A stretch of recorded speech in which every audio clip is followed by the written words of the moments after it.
In today's video, I am going to teach you how to make a logo watermark in Canva and add it to a digital product. A watermark is a faint version of your logo that sits on top of your work to show ownership without getting in the way. We'll first make a clean, transparent logo file, then place it on your product so it's subtle and consistent. Start on Canva's home screen and choose Create a Design. Pick the logo option or set a custom size like 500 by 500 pixels if you want a square canvas. This gives you enough room to design while keeping the file lightweight. To build the logo, use the text tool. Press T on your keyboard to type your business name or open Canva's logo maker to start from a template. Keep it simple. Bold, straightforward fonts hold up best once the logo is reduced and made faint.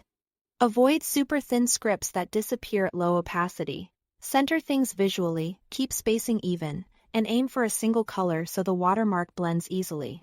When you are ready to export, click Share. Then Download. Select PNG as the file type.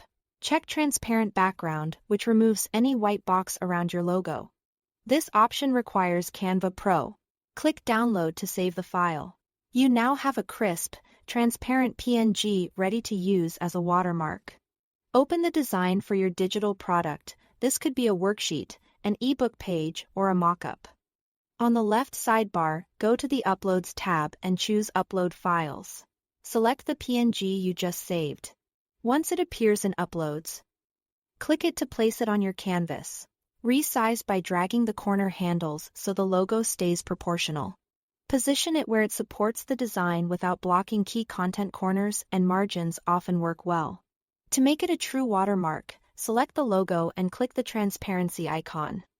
The little checkered box in the top toolbar. Move the slider to somewhere between 10% and 30%. You are looking for that sweet spot where the logo is visible up close but doesn't compete with text or imagery. If you want stronger protection across entire pages, duplicate the logo and scatter several faint copies across the layout. Or use one large version placed diagonally across the center.